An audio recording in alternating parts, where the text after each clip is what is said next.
꿈을 꾸는 하나님 첫 번째 시간, 꿈을 꾸는 소년, 창세기 37장. 오늘 주제는 꿈 이야기인데 여러분은 꿈을 자주 꾸십니까? 저는 어렸을 때도 꿈을 비교적 자주 꾸는 편이었는데요. 예수를 영접한 후로 신비스러운 꿈을 참 많이 꾸었습니다. 그 중에 최고는 또 저희 어머니 말씀에 하면 그건 꿈 중에 최고의 꿈이라고 그러는데요. 예수님과 결혼하는 꿈. 제가 하얀 그 웨딩 드레스를 입고 까만 양복을 입은 예수님이 내 옆에 서 있는 그런 결혼식장에서 결혼하는 꿈인데 참 그 하얀 색깔을 제가 세상의 언어로 설명할 수 없는 그런 형용 아주 황홀한 꿈입니다.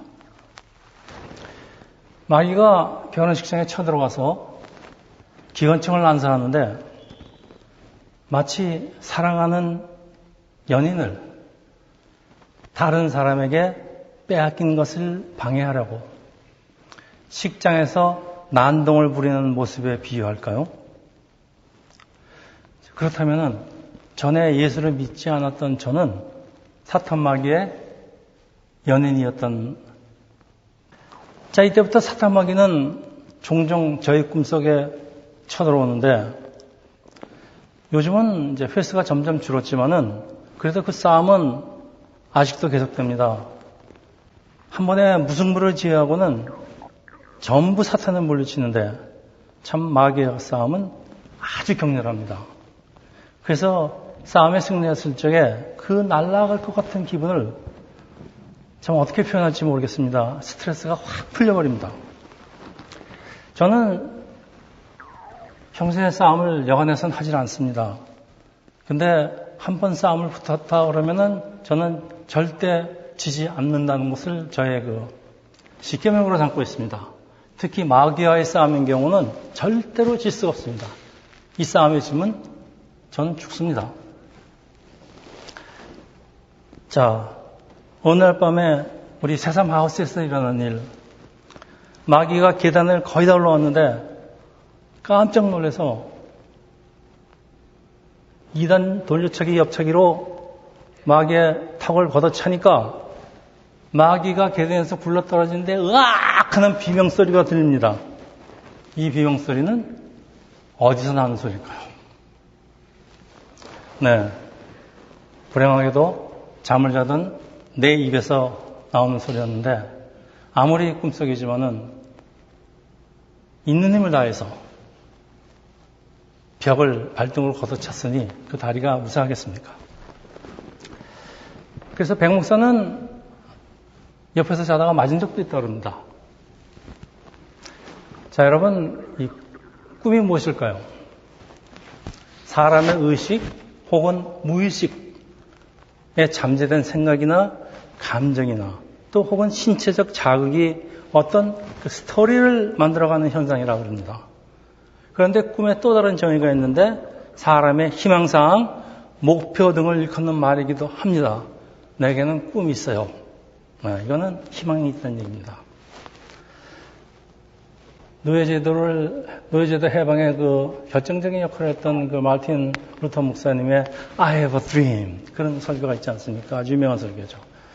그래서 꿈속에서 일어나는 일들이 현실에서 일어나는 경우도 종종 있는데 내 꿈이 실현됐다는 얘기가 아니고요. 꿈을 내가 미리 알고 꿨다 그런 얘기예요. 이걸 갖다가 예지몽이라고 부릅니다. 참 우연일까요? 아니면 뛰어난 영성의 표시일까요? 아니면 정말 하나님의 계시인지도 모릅니다. 자, 성경에는 꿈속에 하나님 혹은 천사가 나타나서 말씀을 전하는 장면이 자주 등장하는데 하나님이 사람과 교통하시는 방법이 꿈과 환상, 여기서 비전입니다. 비전이기 때문입니다. 영이신 하나님이 사람과 직접 교통할 수가 없기 때문에 하나님은 꿈이나 환상을 통해서 말씀을 주시고 또 장래를 보여주시는데 우리 믿음의 조상들인 아브라함, 이삭, 야곱, 요셉을 비롯해서 모두에게 당연한 사건입니다. 그리고 특히 예언서 기자들에게 많이 나옵니다. 선지자 요엘의 2장 28절입니다. 그 후에 내가 내 영을 만민에게 부어주리니 너희 자녀들이 장래일을 말할 것이며 너희 늙은이는 꿈을 꾸며 너희 젊은이는 이상을 볼 것이며. 아멘. 자, 성령이 우리에게 임할 때 일어나는 현상을 말씀하시는데 예언을 하고 꿈을 꾸고 이상이라고 하면 비전입니다. 비전을 봤는데 여기 자녀들은 아이들이 아닙니다. 하나님의 모든 자녀를 뜻한다고 합니다. 그리고 늙은이들은 꿈을 꾼다. 이 늙은이라는 얘기는 아무래도 나이가 들면서 하나님과의 점점 관계가 깊어짐에 따라서 하나님과 교통을 하게 된다는 뜻으로 알아듣겠습니다. 그리고 비전은 비전은 시력입니다. 시력이지만은 영적으로는 통찰력, 이상, 환상 등 뜻 외에도 꿈이라는 뜻이 있는데 우리가 바라고 추구하는 소망을 말합니다. 자, 하나님에게도 전지전능하신 하나님에게도 꿈이 있을까요? 하나님의 꿈은 인류 구원입니다. 그래서 우리가 하나님을 사랑하게 되면은 하나님의 비전, 꿈을 나누고 싶은 소망이 생기는데 다시 말해서 하나님의 꿈이 나의 꿈이 되는데 성령이 임하시면은 하나님의 자녀들에게는 나이에 관계없이 비전, 꿈이 생기게 된다는 그런 말씀이에요. 여러분, 꿈, 비전, 데이드림, 망상, 앰비션, 야망과는 어떤 점이 같고 어떤 점이 다를까요? 데이드림, 낮에 꾸니까 데이드림입니다. 낮에 무슨 꿈을 꿉니까? 이게 바로 망상입니다. 허황된 것을 쫓아가는 꿈. 이 야망은 개인의 욕망을 만족시키려는 꿈, 그리고 비전은 사회의 정의를 구하는 꿈. 근데 만약 그것이 하나님께로 왔다면 하나님의 꿈을 실현시키려는 것입니다. 야망과 비전. 야망을 가진 자는 오늘에 안주하지 않고 늘 노력하면서 목표를 향해 계속해 나간다는 점에서는 비전을 가진 사람 것 같아요. 다른 점은 야망은 한계의 욕심의 산물이라 달성하기 위해서 수단과 방법을 가리지 않습니다. 그러다 보니까 과정에서 종종 다른 사람이 재물이 희생을 등반하게 됩니다. 또 내가 나의 비전을 찾으러 가면은 망상이나 야망이 되기가 쉬운데 그래서 야망은 크면 클수록 다른 사람의 피해도 같이 커집니다. 한 개인의 꿈, 야망은 작을수록 좋지만은 만일 하나님께로 온 꿈, 비전은 크면 클수록 좋은데 비전은 개인의 이기적인 야망이 아니기 때문에 이 하나님의 비전을 성취하는 과정에서 다른 사람에게 많은 도움을 주는 것이 오늘 요셉 이야기입니다. 자, 성경에는 참 많은 사람이 등장합니다. 특히 구약 성경에는 한 사람의 출생부터 죽을 때까지의 일생이 기록되는 경우가 상당히 많습니다. 모세가 그렇죠. 사무엘도 그렇습니다. 많습니다. 이들의 삶이 아주 다양합니다. 이스라엘 조상 아브라함, 이삭, 야곱, 요셉은 한 집안 자손들인데 그 성격과 삶의 모습이 너무 다릅니다. 여러분, 아브라함 잘 알지도 못하는 하나님의 말씀에 온 집안을 이끌고 가나안 땅으로 이주한 무모한 듯 보이는 사람이에요. 자, 그 아들 이삭은 아버지와는 달리 소극적이며 순종적인 삶을 산 사람. 자, 그 아들 야곱은 매사에 적극적이며 치열한 삶을 산 사람. 네, 남을 속이는 자.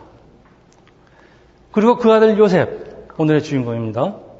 아버지를 절대 닮지 않은 사람이에요. 자신에게 주어진 그 참 참혹한 운명 같은 삶을 잘 감당하면서 하나님의 특별한 보살핌을 없는 요셉의 별명은 형통의 사나이. 자, 여러분, 아버지, 아들, 손자의 삶인데 이들의 삶은 너무나 다른 게 우리가 얘기하는 그 아버지의 그 아들이 아니에요. 사람들은 이 사람들을 성경의 주인공으로 만들어서 그 사람의 삶을 분석하고 평가합니다. 아브라함은 믿음의 아버지. 이런 식으로 평가를 합니다. 근데 성경 기자는 있는 모습 그대로 기록하지 평가는 하지 않습니다. 평가는 독자에게 맡깁니다. 우리는 이들의 삶을 통해서 다양한 사람에게 다양하게 역사하신 하나님을 배우는데, 자, 성경에 등장하는 주인공은 성경에 등장하는 사람이 아니에요. 그들을 인도하시는 하나님이라는 사실을 우리가 발견합니다. 사람들은 등장인물에 초점을 맞추지만은 우리가 새 학기를 시작하면서 제가 무슨 말씀을 전할까 기도하는 중에 역시 보이지는 않지만은 그 다양한 사람들의 삶을 이끌어 가시는 하나님에 대해서 같이 살펴보기로 그렇게 답을 얻었습니다. 그래서 오늘부터 제가 살펴볼 것은 요셉. 한 4번이나 5번에 걸쳐서 요셉의 삶을 살펴보고 그 다음은 또 다른 중요한 인물들 살펴보려고 합니다. 제가 여태까지 성경 강해를 한 11년째 하고 있는데 아마 종합판이라고 보시면 될 것 같아요. 여러분은 아브라함 자손 중 이삭, 야곱, 요셉 중에 누구를 닮기를 원하십니까? 네, 어떤 사람은 야곱이라고 대답하는 사람도 있어요. 그렇지만은 대부분의 사람들이 요셉이라고 대답을 합니다. 왜 요셉을 닮기를 원할까요? 요셉에게 하나님 백성에게 있어야 할 덕성이 다 보이기 때문이에요. 하나님을 향한 믿음, 용서하는 마음도 있어요. 의로움도 있습니다. 순결합니다. 정직합니다. 인내는 따라갈 사람이 없습니다. 정말 우리가 그래서 요셉을 좋아할까요? 이렇게 완전하게 덕성을 다 갖춘 사람은 우리는 밥맛이 없다고 합니다. 농담입니다. 자, 그래서 혹시 다른 생각이 있는 거 아닐까요? 요셉의 형통한 삶이 부러워서 요셉이 그 노예에서 어디까지 총리까지 올라갔는가? 호기심도 있고 궁금증도 있고 그 방법이 있다면 알고 싶어요. 자, 요셉은 야곱의 11번째 아들입니다. 야곱이 가장 사랑했던 아내 라헬의 첫째 아들입니다. 17살에 형들의 시기를 받아 이집트의 노예로 팔려가는데 이때부터 그의 파란만장한 삶이 시작하는데 인생 역전의 드라마. 세상에 어느 드라마 영화 소설보다 더 흥미진진합니다. 사람들이 왜 창세기를 읽지 않는지 저는 이해를 할 수가 없습니다. 요셉은 창세기 37장에 등장해서 그가 110세로 죽는 창세기 50장, 창세기가 끝나는 50장까지 거의 전생을 기록되고 그래서 창세기 한 30%를 커버합니다. 성경은 왜 이렇게 많은 페이지를 요셉에게 할애하고 있을까요? 요셉은 소년 시절에 갖게 된 꿈을 지키면서 혹독한 환경을 묵묵히 견딜 뿐 아니라 오히려 자신이 속한 집단에 복이 되는 삶, 그래서 지방과 나라와 사람들을 혹독한 기근에서 구하여 하나님 인류 구원사에 크게 쓰임을 받은 사람이기 때문입니다. 노예에서 총리까지 올라간 성공 사례를 본받아 나도 그렇게 되었으면 얼마나 좋을까 하는 사람의 꿈, 우리의 소망이 있는 것을 그건 어쩔 수 없어요. 그렇지만은 우리가 정말 봐야 하는 것은 이런 요셉과 함께 하시고 그 삶을 형통케 하시는 하나님, 그리고 하나님의 꿈은 인류 구원이라는 큰 꿈을 보기를 희망합니다. 여러분, 성경을 한마디로 표현하면은 여러 가지가 있겠지만은 성경은 하나님의 꿈 이야기, 하나님의 바람이 결국 요한계시록에 나오는 그 하나님의 새 나라 새 땅으로 이루어지는 그 얘기를 성경이 하고 있어요. 이게 성경입니다. 여기서 벗어나서 자꾸 다른 생각을 하게 되면 성경을 아주 잘못 읽고 있는 것입니다. 이 흐름을 놓치면 안 됩니다. 그래서 요셉이 이집트의 총리가 된 사연은 요셉의 그 좋은 성품에 기인한다기보다는요, 하나님이 인류를 구원하기 위하신 그 꿈을 이루는 도구로 요셉을 쓰신 결과인데, 하나님이 요셉을 이집트 노예로 보내신 이유는 야곱의 가족을 이집트로 이주시키는 그 선발대 역할인데, 나중에 요셉은 이런 하나님의 꿈을 알게 되는 것이 창세기 45절이죠. 당신들이 나를 이곳에 팔았다고 해서 근심하지 마소서, 한탄하지 마소서. 하나님이 생명을 구원하시려고 나를 당신들보다 먼저 보내셨나이다. 네, 이건 요셉이 형들을 위로한 얘기가 아닙니다. 사실을 얘기합니다. 하나님이 자기를 선발대로 먼저 보내셨습니다. 모세가 광야에서 40년을 혼자 있던 이유도 하나님이 이스라엘을 구원하기 위해서 모세를 선발대로 보내신 것입니다. 네. 자, 요셉을 통한 하나님의 꿈이 아주 잘 드러나고 있어요. 요셉이 환난 중에도 형통의 삶을 살았던 이유는 하나님이 특별히 요셉을 사랑하셔서 그럴 수도 있겠죠. 근데 노예 요셉을 그 주인 보디발에게 반드시 필요한 사람으로 만든, 그래서 요셉을 보호하시려는 하나님의 역사예요. 자, 이런 하나님의 역사를 잘 알고 성경을 읽는 것하고 성경의 등장인물 한 개인에다 초점을 맞춰서 성경을 해석하는 것과 여러분 얼마나 많은 차이가 있을 것 같습니까? 엄청난 차이가 있습니다.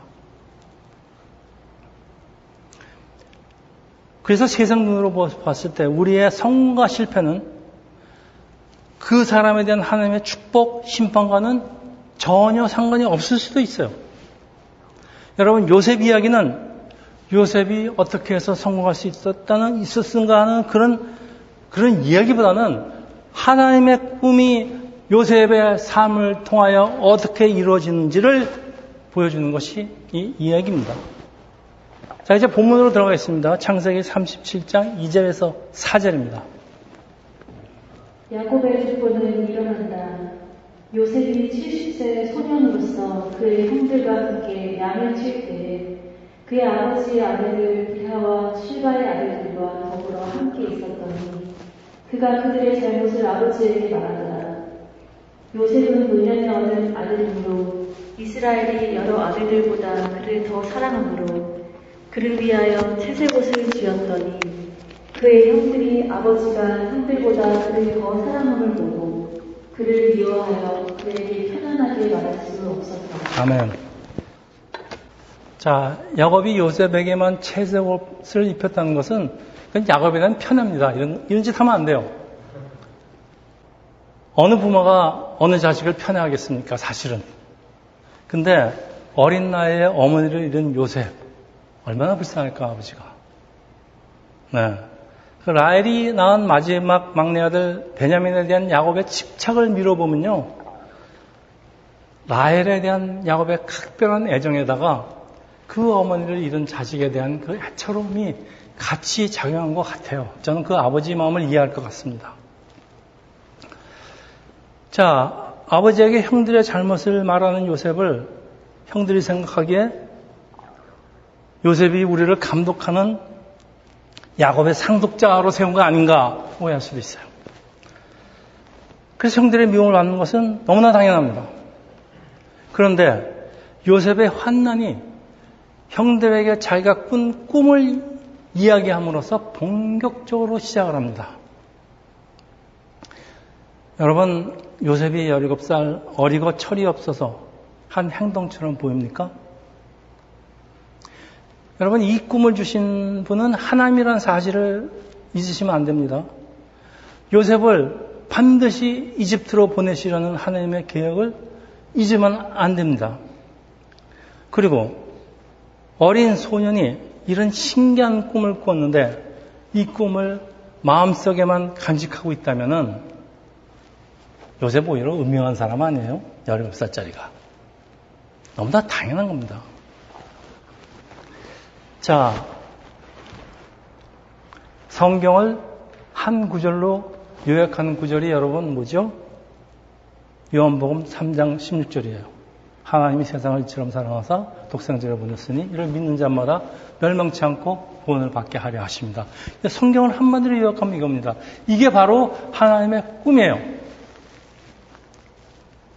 우리가 여기 있는 것은 하나님의 꿈을 실현하고 있는 거예요, 지금. 하나님의 꿈은 예수를 이 땅에 보내서 인류를 구원하는 것. 그래서 예수를 만난 사람들은 하나님의 꿈이 내 마음에 불로 돼서 붙어요. 그래서 예수를 전하지 않으면 견딜 수가 없는 겁니다. 이게 성령이 임하면은 하나님의 꿈을 알게 됩니다. 우리가 가만히 있을래야 가만히 있을 수가 없습니다. 37장 9절에서 11절입니다. 요셉이 다시 꿈을 꾸고 그의 형들에게 말하여 이르되 내가 또 꿈을 꾼즉 해와 달과 여름별이 내게 전하노니라 한다. 그가 그의 꿈을 아버지와 형들에게 말하매 아버지가 그를 꾸짖고 그에게 이르되 네가 꾼 꿈이 무엇이냐. 나와 내 어머니나 내 형들이 참으로 가서 땅에 엎드려 내게 절하겠느냐. 그의 형들은 시기하되 그의 아버지는 그 말을 간직해 두었더라. 네, 요셉을 야단치는 야곱. 그러나 무엇인가 느끼는 게 있었나 보죠? 그 말을 간직해 두었대요. 자, 인류를 구원하기 위한 하나님의 계획이 들어있는 꿈. 예, 뭔지 몰라도 간직할 수밖에 없습니다. 그러나 하나님의 꿈을 알 리가 없는 형들이 요셉의 마음속에 있는 이 야망이 꿈으로 나타나는 것으로 오해하는 것은 당연합니다. 그런데 만일 요셉의 무의식 속에 자리 잡고 있는 생각이 꿈으로 표출되었다면 이건 하나님의 비전이 아니죠. 이건 요셉의 욕심이나 야망입니다. 이건 하나님의 꿈일 수밖에 없어요. 37장 18절에서 20절, 28절, 36절입니다. 요셉이 그들에게 가까이 오기 전에 그들이 요셉을 멀리서 보고 죽이기를 꾀하여 서로 이르되 꿈꾸는 자가 오는도다. 자, 그를 죽여 한 구덩이에 던지고 우리가 말하기를 악한 짐승이 그를 잡아먹었다 하자. 그의 꿈이 어떻게 되는지를 우리가 볼 것이라 하는지라.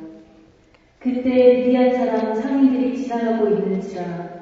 형들이 요셉을 구덩이에서 끌어올리고 은 20에 그를 이스마엘 사람들에게 팔매 그 상인들이 요셉을 데리고 애굽으로 갔더라.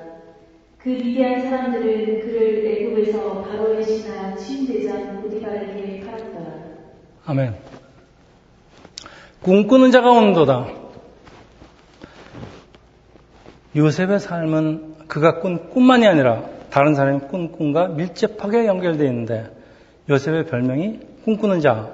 그러나 이 별명은 형제들이 그를 놀리기 위해서 만든 것이에요. 죽이려고 만든 것이지만은 꿈을 해몽하는 자라는 별명이 더 잘 어울립니다.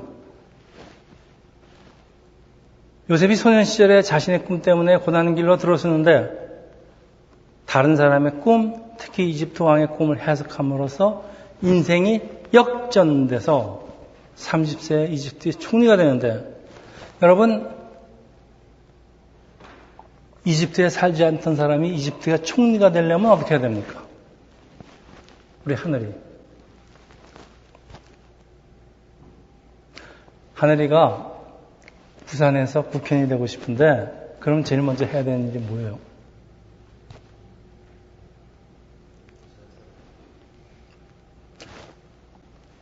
부산으로 이사 가야죠. 네. 요셉이 이집트의 총리가 되기 위해서는 이집트로 이사 가야 됩니다. 아주 간단한 답이에요. 자, 이집트에 살아야 돼요.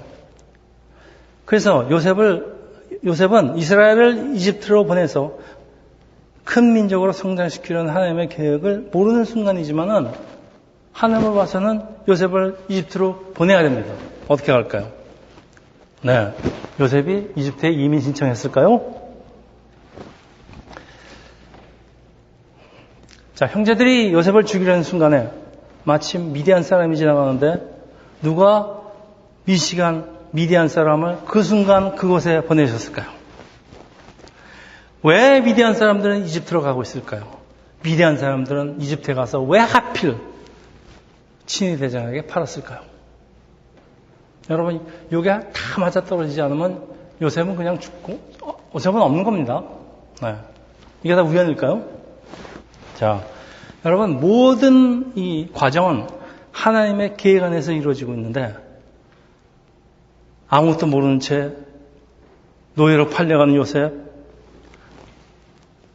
근데 이게 하나님께 쓰임을 당하고 있는 건데 여러분, 이런 요셉이 불쌍하다고 생각하십니까? 요셉이 불쌍하다고 생각하는 사람은 아무도 없어요. 왜?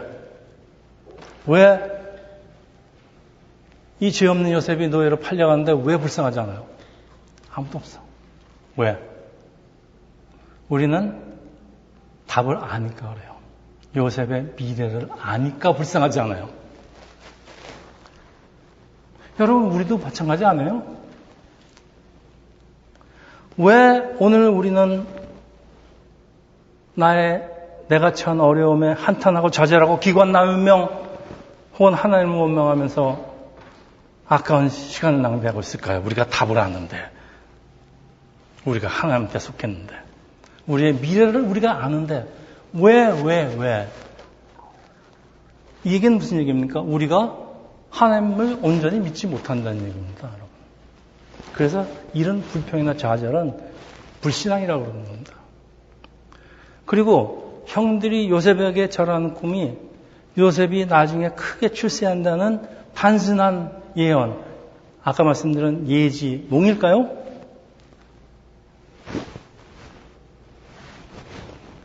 하나님이 요셉 가족 70명을 이집트로 인도하는 과정에서 이루어진 일입니다. 그래서 하나님의 꿈이 어떤 과정을 통해서 성취되는지 그 과정 보여주시는 거 아닐까요? 여러분, 성경을 이렇게 보기 시작하면요, 해석이 다 달라집니다. 그렇지 않습니까? 어떤 해석이 맞을 것 같습니까, 여러분? 하나님의 꿈이 어떤 과정으로 성취되는지 그 과정을 보여주는 거예요. 그래서 그럴까요? 요셉이 이집트 총리가 된 것을 성경은 성공이라고 표현하는 구절이 한 구절도 없어요. 요셉은 성공하였더라. 이런 구절 없어요, 성경에는. 하나님이 요셉의 야망을 이루어주신 것이 아니라 요셉을 통해서, 그것이 환난이든 형통이든 요셉을 통해서 하나님이 꿈을 이루고 있기 때문입니다. 이런 점에서 봤을 때 요셉이 총리가 된 것이 중요한 게 아니에요. 요셉의 입장에서는 하나님의 쓰임을 받았다는 것이 중요합니다. 사람들이 요셉의 성공을 부러워하고 그 모습을 본받겠다는 것은 여러분, 요셉의 인품을 닮겠다는 거예요. 내가 요셉의 인품을 닮아서 이렇게, 혹은 요셉의 출세와 성공이 너무나도 부럽기 때문일까요? 여러분 마음속에 어떤 게 자리 잡고 있습니다. 자, 오늘날의 크리스천이 쉽게 번하는 잘못, 하나님의 백성의 성공을 하나님의 축복의 결과로, 실패는 하나님의 심판의 결과로 보는 것인데, 자, 이런 생각이 교회에도 만연하고 있어요. 그래서 세상에 어려움이 오면은 우리를 좌절시키고 하나님을 쉽게 원망하게 만듭니다. 여러분, 성경을 잘못 해석해서 이런 일이 일어납니다. 여러분, 정말 중요한 것은 잠깐 있다가 눈 녹듯이 사라지는 세상의 그 작은 유익이 아니고요, 하나님이 나와 함께하는 것입니다. 그래서 사도 바울은 빌립보서 3장 7절 8절에 이렇게 고백합니다. 그러나 무엇이든지 내게 유익하는 것을 내가 그리스도를 위하여 다 해로 여길 뿐더러 또한 모든 것을 해로 여기는 내 주 그리스도 예수를 아는 지식이 가장 고상하기 때문이라. 내가 그를 위하여 모든 것을 잃어버리고 배설물로 여기는 그리스도를 얻고. 아멘. 저는 사도 바울을 굉장히 존경합니다. 네. 그는 그리스도를 위해서 모든 것을 잃어버려도 그걸 배설물 정도로밖에 취급하지 않았습니다. 네. 정말 세상에 몇 사람이 이럴 수가 있는지. 자, 이제 말씀을 좀 정리하겠습니다. 형들은 요셉을 꿈꾸는 자라고 부르면서 죽일 음모를 꾸미지만은 하나님의 인도 보호하심에 따라 이집트의 노예를 팔려가면서 소년 요셉의 파란만장한 삶을 시작하지만 한편 하나님의 꿈은 한치의 어김도 없이 진행되고 있어요. 자, 이제 노예 요셉을 기다리고 있는 것은 어떤 삶일까요? 힘든 삶, 피곤한 삶, 고단한 삶. 여러분, 다음 시간에 우리 같이 살펴보겠지만은 천만의 말씀입니다.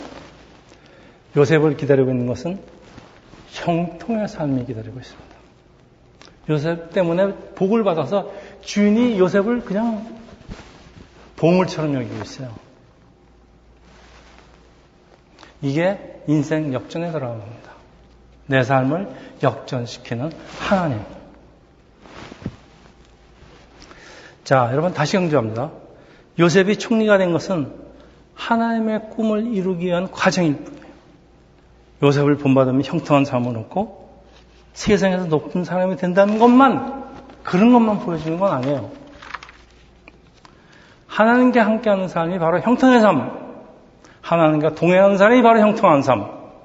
때로는 환난이 오고 어려움에 처한다고 해도 내가 하나님의 크신 계획 안에 들어있다는 것이 중요합니다.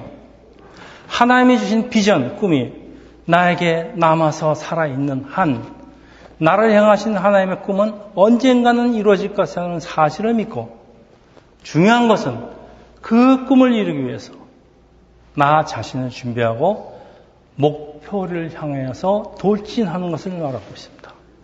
사도 바울이 말씀합니다. 표대를 위해서 표대만 바라보고 돌진한다 그랬습니다. 이게 크리스천의 삶입니다, 여러분. 목표를 바라보고 목표를 세우고 돌진합니다. 옆에 거 보지 마세요. 여러분, 말들이, 경주말들은요, 이걸 가립니다. 옆에 눈들을. 왜 가리는지 아십니까? 옆에 달리는 말 보지 말라고 가립니다. 앞만 보고 달리는 겁니다. 여러분, 더 중요한 거는 doing이 아니라 being이라는 거 수차 말씀드렸습니다. 하나님을 위해서 내가 무엇을 하는 것보다 더 중요한 것은 하나님 앞에 내가 누군가, being, 그리고 어떻게 쓰임을 받는가. 여러분, 비전이 없는 사람들은 눈에 보이는 것만 추구하면서 기분 내키는 대로 욕망에 이끌려서 살아가지만은 하나님의 꿈, 비전을 가진 사람의 시선은 나의 비전이, 나의 꿈이 머무르는 그곳에 두고 항상 나 자신을 맞추려고 합니다. 꿈이 크면 클수록 그 꿈의 크기에 맞춰서 나 자신을 준비합니다. 그래서 우리 말하죠. 개 그리지 말라고 그러죠. 사자 그리라고 그럽니다. 타 못 그리더라도 그 꿈 때문에 사자처럼 됩니다. 호랑이는 되겠죠. 그 크기에 맞춰서 나 자신을 준비하고 그만큼 열심히 노력하게 됩니다. 이렇게 열심히 노력하고 돌진하는데 여러분, 세상에서 성공 안 할 것 같아요? 성공 안 하는 것도 이상합니다. 세상의 성공은 부수로 얻어지는 겁니다, 여러분. 그게 목표가 되는 게 아니라 그거는 그냥 단순한 하나의 부산물일 뿐입니다. 그래서 중요한 것은 여러분, 나의 비전이 아니고요, 나를 통해서 이루기를 원하신 하나님의 꿈, 하나님의 비전입니다. 하나님의 꿈이 내 안에 있을 때 하나님은 나와 함께 하시고 형통케 하시는데, 요셉의 꿈은 하나님으로부터 왔고 하나님의 꿈을 이루는 모든 능력, 대표적인 게 꿈을 해몽하는 능력은 하나님한테 왔습니다. 여러분이 하나님한테 비전을 받고 그 비전을 크게 세우고, 여러분이 능력 없죠. 우리가 능력 없죠. 그렇지만 그 꿈을 크게 세우고 우리가 그 꿈을 향해서 그걸 이루려고 우리를 준비하고 돌진할 때 하나님의 능력이 우리와 함께 하신다는 그런 얘기입니다, 여러분. 그래서 그 어느 Boys be ambitious라는 그 얘기는 조금 다르지만 그런 말도 있습니다. 자, 다시 한번 강조합니다. 우리가 본받을 사람은 성경의 어떤 인물이 아니에요. 오직 예수 그리스도예요.